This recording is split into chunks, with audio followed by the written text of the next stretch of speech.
मी आता फार तरी नाही आहे. मला जॉईन होऊन फक्त आता ऑगस्टपासून मी माझ्या समजा एक व्हिडिओ पाहिला काढण्याचा, त्या संदर्भात मी आपल्याशी जॉईन होणार आहे इंग्लिशशी. तर मी माझं दुकान आहे सेवा केंद्र.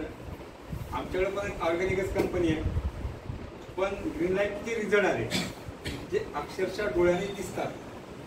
आणि त्याच्यामुळे मला काय फायदा झाला म्हणजे ग्रीन लाईट इतकं सुंदर तंत्रज्ञान आहे. वर्तमान स्थितीमधली जमिनीची कंडिशन याला जर कुणी आता तारत असेल शेतकऱ्याला ते फक्त ग्रीन लाईट. कारण असं आहे की जमिनीमधल्या ज्या समस्या आहेत वर्तमान स्थितीमध्ये, तुमचा ऑर्गॅनिक कार्बन एकदम कमी झाला, त्याच्यामुळे जीवाणू कमी झाले आणि पिकाला जे अपटेशन मध्ये खालून पूर्ण बंद झालं. जमिनीमध्ये एक लेअर तयार झाली 6 इंचाची. इतकीच लेअर पाहिजे असते फक्त पिकाले, जिच्यामध्ये मुळं डेव्हलप होतात. तिच्यामध्ये 4.5 इंचाची लेअर एकदम पॅक झालेली आहे. फक्त 2 इंचामध्ये तुमचं काम चालू आहे. आणि अशा परिस्थितीमध्ये तुम्ही कितीही खत टाकले खाली, वरी अपटेक होत नाही. त्याचं कारण आहे की पिकाला स्वतःचं सिस्टम नाही आहे अन्न घ्यायचं, त्याला अन्न पुरवायचं काम हे जीवाणूच आहे. आणि ते सध्याच्या परिस्थितीमध्ये किंवा सध्याची सिस्टम उपलब्ध आहे मार्केटमध्ये, तिच्यामध्ये ते नाहीच आहे. त्याच्यामुळे आपण ज्या इंडस्ट्रीमध्ये काम करतो तिच्यावर जगाच्या सगळ्या इंडस्ट्री उपलब्ध आहे, म्हणजे अवलंबून आहे. आपली इंडस्ट्री मेली तर उद्या कोणीही जिवंत राहणार नाही. आपल्यासाठी एक अभिमानाची गोष्ट अशी असली पाहिजे की आपण अशा इंडस्ट्रीमध्ये आहे की आपल्यावर सगळे अवलंबून आहे.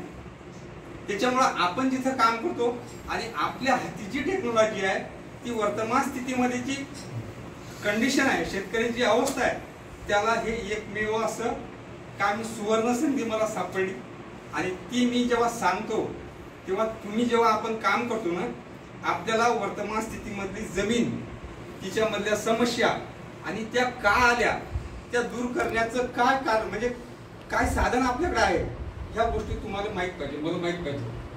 कारण शेती संदर्भात जेव्हा आपण काम करतो ना, पुढचा शेतकरी तुम्हाला काय विचारत हे कधीही सांगता येत नाही. त्याचं उत्तर आपल्याकडे असलं पाहिजे.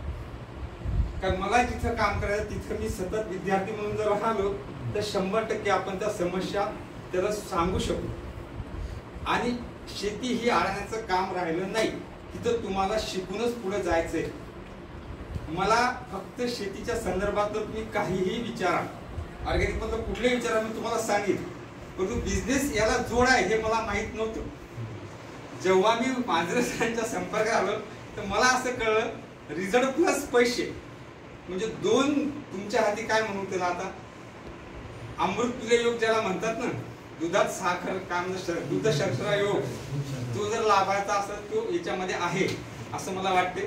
फक्त आता मला ज्या निमित्तानं मला इथं बोलवलं, मी विनंती करेल आपल्या आमच्या वरच्या सिनियरला की म्हणजे बाकी प्रोडक्टच्या बाबतीत मी त्या शेतकऱ्याला इतकं सांगू शकतो की तू आज जर स्प्रे करा तुम्ही तुला 8व्या दिवशी प्लॉट चेंज होते.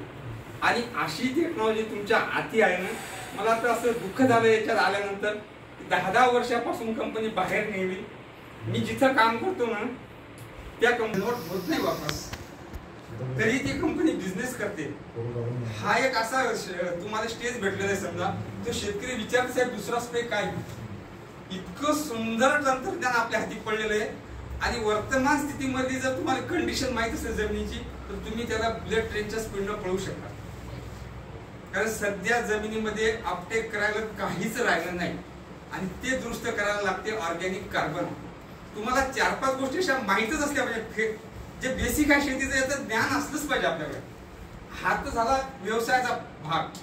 ज्या दिवशी तुम्ही माझ्यापेक्षा खूप सिनियर लोक आहे, तुमच्याकडे खूप सारे शिकण्यासारखे आहे आणि मी ते शिकण्याचा प्रयत्न करीत. मी थोडा वेळ जास्त गेला त्याबद्दल माफी मागतो.